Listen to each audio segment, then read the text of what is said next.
up guys? It's me, G. Welcome back to my channels or welcome ka sa aking channel. Channels daw. Welcome sa aking channel kung bago ka lang. Okay, so in this video, ay magre-reaction video tayo guys. No, dahil nga may kumakalat na video ni Mang Jun na binubugbog yung guard. Okay, so video na ito ay magre-reaction video tayo about kay Kit Talents. Hindi mo pa kilala si Kit Talents, isang vlogger siya na I think meron na siyang 1 million subscribers. No, tapos napabalita kasi na pinaalis niya yung driver niyang si Mang Jun. Kung fans ka ni Kit Talents, kung lagi mo siyang sinusubaybayan, alam mo ang istorya, no? So, bago natin umpisahan guys, please subscribe kung hindi ka pa naka-subscribe, no? At i-on mo na rin ang bell. Para lagi kang updated sa ating mga video. Okay. So, ako personally, hindi naman sa fans ako kay Kit Talents, pero pinapanood ko yung mga videos niya kahit nasa Singapore pa lang ako. Lagi kong pinapanood yung videos niya, lalo na yung video niya sa 24 hours mag-juwa challenge doon sa katulong niyang si Betty. Oo, yun. Doon talaga ako na sa kanya, yung parang humanga ako sa ano niya, kasi nga sa pagtrato niya sa mga katulong niya, no, na tratuhin niya ng ganun, na parang, 'di ba? Tsaka doon talaga ako na-inspire. Isa din ako sa mga na-inspire niya doon sa mga video niya. Ngayon, noon nga nabalita na pinaalis nga daw si Mang Jun. Sinabi lang sa akin ng asawa ko, no, sinabi lang sa akin ni Dennis kanina, nag-usap kami, na yun nga, may issue daw si Kit Talents saka yung driver niya si Mang Jun. Hindi ako naniniwala kasi nakikita naman natin sa mga video nila na talagang ang saya-saya nila, tapos nagpa-prank pa sila, no, ganyan. Parang ayoko maniwala na pinaalis nga daw ni Vienna si Mang Jun, no? Sabi ko sa asawa ko, baka prank lang yun. Kasi nga, di ba, mahilig sila mag-prank. Baka pinrank lang nila yung mga viewers nila, yung mga fans nila. Pero, sabi ko, siyempre, to say is to believe. Hindi ka basta-basta maniniwala, no? Na, kung hindi mo talaga as in mismo mapapanood. So, ngayon, pinapanood ko yung video ni Mang Jun. At, doon ko nga nalaman na totoo pala talaga na pinaalis at saka meron silang issue, meron silang problema na pinagdadaanan ngayon. At yun nga, pinaalis daw si Mang Jun ni Vienna. Tapos nasabi ni Mang Jun dun sa video niya is ang pinakapunot dulo daw ng problema ay si Kit, no? Si Kit Talents, kasi nga daw dun sa pambababae. Siyempre hindi naman natin pwedeng i-judge yung tao kasi wala din naman tayong karapatan na i-judge yung tao. Pero siyempre si Mang Jun, siya yung nakakakilala sa boss niya, no? Siyempre boss niya yung si Kit Talents, at nasabi niya dun sa video niya na kahit daw anong gagawin ni Kit Talents, wala siyang magagawa kasi nga boss niya yun eh, 'di ba?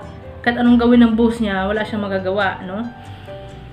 So sinabi nga rin niya doon na talagang nababae daw talaga si Kit Talents. Tapos ngayon nung lumabas yung video na yun na binugbog ni Mang Jun yung guard dahil daw sa kumakalat na chismis, no? Kaya ang hirap talaga na magkalat-kalat ka ng chismis guys, no? Walang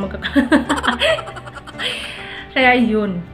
Kasi oo nga naman, hindi naman bubugbugin ni Mang Jun yung guard kung walang matinding dahilan, 'di ba? Kung walang dahilan, sino bang matinong tao na bugbugin mo lang basta yung tao na wala namang kasalanan o wala namang dahilan? Hindi naman sa kinakampihan ko guys si Mang Jun, pero meron naman talaga siyang dahilan kasi siya mismo sa panig niya sinasabi niya kahit kung saan sila makarating, lalaban siya, no? Kasi so ibig sabihin talaga nagsasabi siya ng totoo, no? Nagsasabi siya ng totoo. Kaya doon kasi ako na-touch sa kanya nung sinabi niya na wala silang SSS. Doon pa sa isa na alam yon yung, di ba, may channel siya si Mang Jun. Tapos nasa 100,000 subscribers na yata. Ngayon sabi niya, ni minsan daw, hindi niya alam kung magkano na kinikita ng channel niya. I'm sure, ako alam ko, dahil vlogger ako, YouTuber ako, napakahirap mag-vlog. 'Di ba? Napakahirap mag-vlog, lalo na mag-isip ng content, no? Yun talaga ang pinakamahirap. Kaya doon ako na medyo naawa ako kay Mang Jun kasi nga, di ba channel niya yun eh. Channel niya yun, kahit naman si Kit Talents yung gumawa, kahit naman yung boss niya ang gumawa. Pero, dapat siya pa rin yung may control ng channel niya. Hindi, sinabi kasi ni Mang Jun doon na, si Kit Talents daw yung may hawak, siya daw yung mahawak ng channel na yun. At ni minsan, hindi pa siya nakatanggap ng sweldo niya sa channel niya.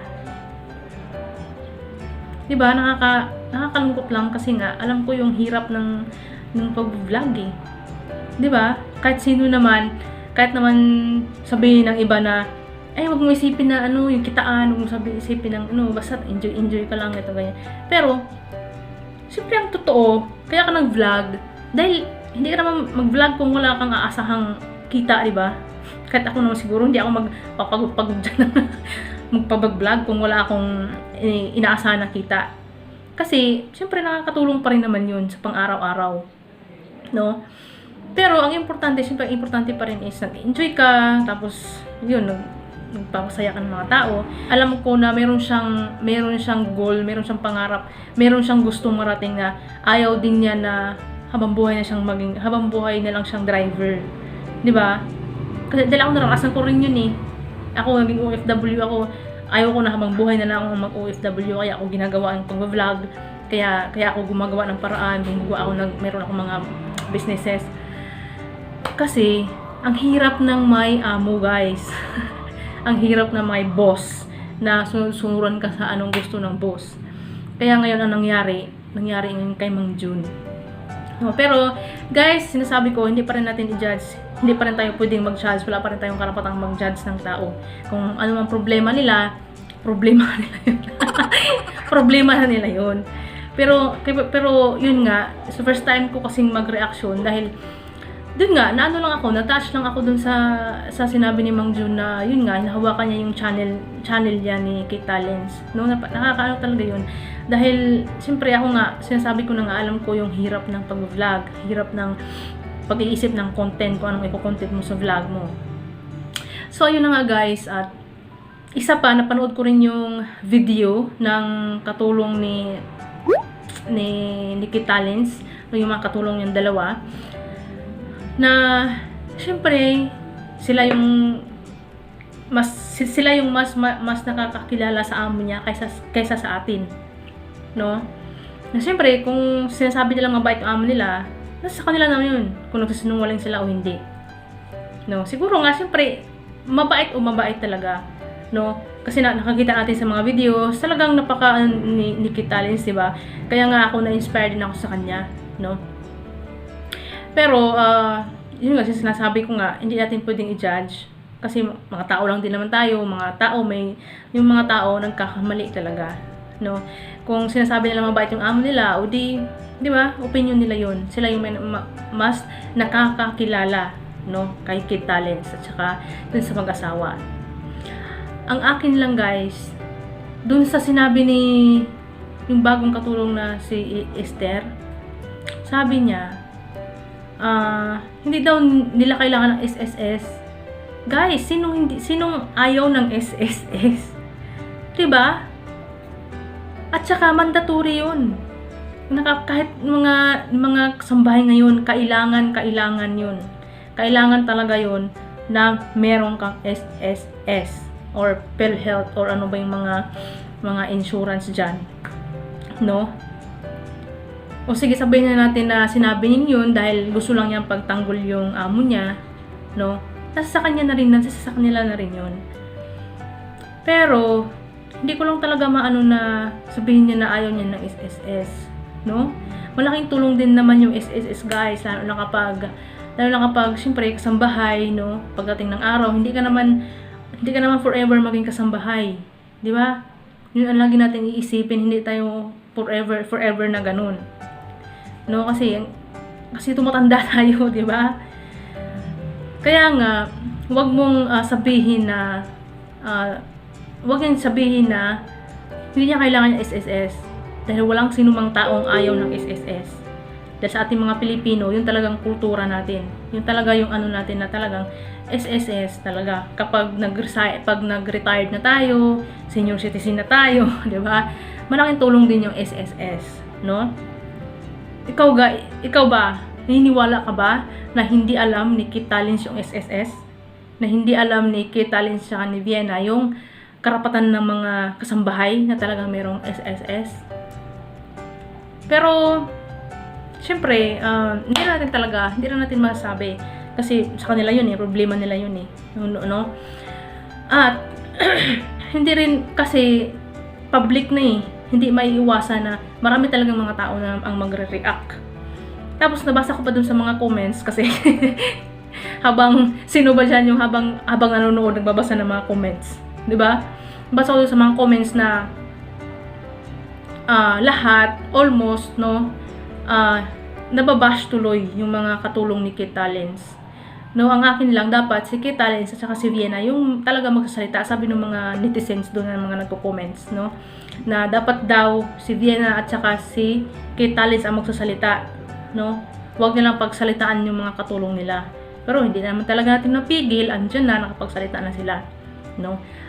Doon sabi pa doon sa mga comments na parang dinidiktahan daw yung mga katulong, dinidiktahan daw ni Kit Talents. Wala pa rin tayong alam dyan, hindi pa rin natin pwedeng i-judge kasi wala tayong proof. Doon na talagang dinidiktahan. Although may mga naririnig na nag-hatching, no? May mga naririnig na may reflection daw sa ref, ganun. Pero guys, hindi pa rin natin sila talaga ma-judge. Pero syempre hindi naman natin mapigil yung mga iba. Hindi natin mapigil yung mga ibang netizens na talaga magre-react talaga yan. No? Magre-react talaga yan. No? So, ayun lang guys. At sana maging okay na rin sila. No? Sana maging maayos na rin sila kasi normal lang naman yan. No? Normal lang yan sa buhay natin na meron tayong mga problemang pagdadaanan, ganun. Sana wag nang lumala yung sitwasyon nila. Sana pag-usapan na lang din nila anong maging problema nila kasi alam ko medyo matagal din yata si Mang Jun na driver ni Kit Talents no? Kasi kapag kasi yung isang bagay kapag kasi yung mali tapos dinagdagan mo pa ng mali, talagang hindi na maayos. Talagang yung resulta nun puro nagkamali. Puro nang mali, di ba? At yun lang guys, at sana nag-enjoy kayo sa ating reaction video. This is my first reaction video. Yun, kung hindi ka pa nakasubscribe, please subscribe. At i-on na yung bell para lagi kang updated sa ating mga videos. Yun lang, at ang wish talaga natin, no, sino bang ayaw na maging maayos ang lahat, 'di ba? So, doon sa mga nangbabash doon sa mga katulong ni Kit Talents, wag na lang din natin silang i-bash guys kasi hindi na natin sila masisi na siyempre pagtanggol nila yung amo nila, no? Hindi na natin sila na talagang siyempre dahil nga boss nila yun, amo nila yun, sila yung mas nakakakilala sa kanila, no? At sana hilingan ng mga netizens na magsalita na rin si Kit Talents kasi sabi nga ni Mang Jun, siya yung pinakapunot dulo ng kaguluhan nila. At saka sabi nga ni Mang Jun na gusto na rin daw niyang, matagal na daw siyang gustong umalis sa kanila, no? So, hindi pa rin natin alam kung anong dahilan, no? Tapos yun nga, sana si Kit Talents ipigay na niya yung channel ni Mang Jun kasi lalo na ngayon wala na siyang sweldo, di ba? Kasi nga pinaalis na siya bilang driver. So sana yung channel na lang niya yung pagkakakitaan niya para sa pamilya niya, di ba? So mahirap naman yung may anak yata siya, ganun. So sana wag na lang palalain, di ba? Kasi tao lang din naman tayo nagkakamali, di ba? So, yun na nga guys, ang ating reaction for today. So, sa susunod, kung ano pa yung gusto nyo magre-reaction pa tayo, kung ano sa palagay mo ang talagang totoo, no? Kung ano sa palagay mo na sino talaga may mali, sino talagang so, pwede mong i-comment dyan sa baba, sa comment section below. I-pray na lang din natin na maging okay sila, maging maayos sila, no? At yun lang guys. Thank you for watching, and ayun, mas babasan din natin yung mga pagja-judge ng tao, kasi kung tayo ang nasa kalagayan nila, kung tayo ang nasa tawag nito, kung tayo ang nasa sitwasyon nila, siyempre masakit din yun para sa kanila, di ba? So, yun lang guys. Thank you for watching, and yun, see you in my next video. Bye!